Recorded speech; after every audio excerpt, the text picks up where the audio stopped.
What it do, YouTube? I know it's been a minute since I dropped some content. It's been a while. Only reason I haven't been dropping stuff is because I haven't really been buying nothing for the car, so I didn't think I wanted like purposeless videos, but I got a video I got some content for y'all, so we gonna get right into it. We are installing a CTS oil catch can.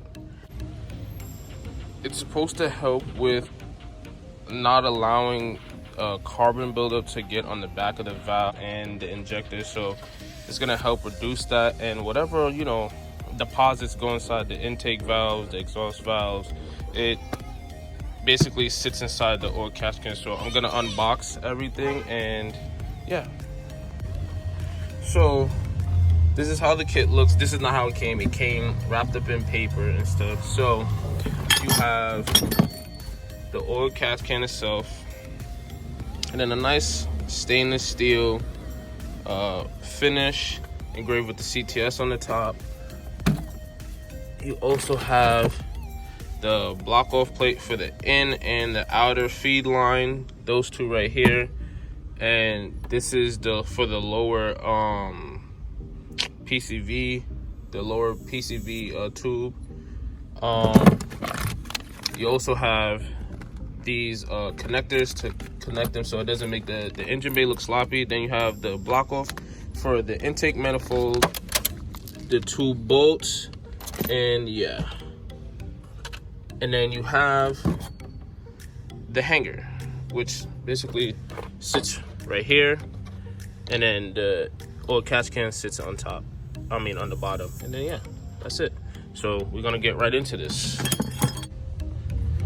Okay, so you're gonna start off by taking these 1, 2, 3, 4 T30 bolts off the old PCV valve. You're gonna disconnect this, so pull it to the side, click it together, it comes off. Same thing right here and right here. And once you take that off, you put on a new block off plate, and then just install the CTS oil catch can. So I'm gonna show you what it looks like when it's finished.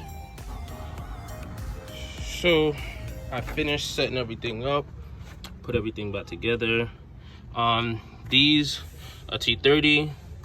They're gonna give you Allen keys, but you can use a T30 socket, and you can tighten these down. These are the two lines I told you about. You can find some way to tuck it. I tried to tuck it like this, right behind the, I don't know what this is called, but I guess you could say the upper radiator support bracket. I tucked it underneath there, in between the coolant lines, because this is stainless steel, so if it gets hot, it's really not gonna pop like that. These are open-ended 19s, but you can use an open-end wrench to snug them down.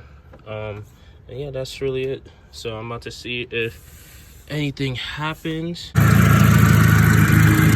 So it seems to be working fine. Nothing is happening.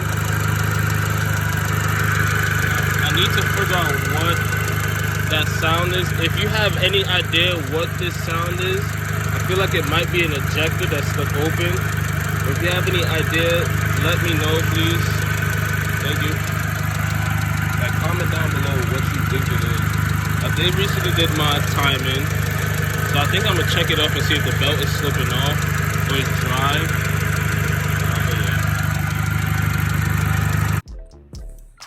I totally forgot to end the video, so I'm gonna end it now.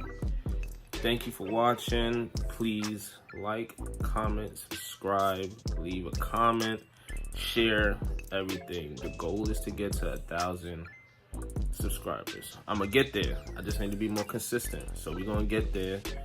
Stick with me, y'all, and we're gonna have fun. Thank you.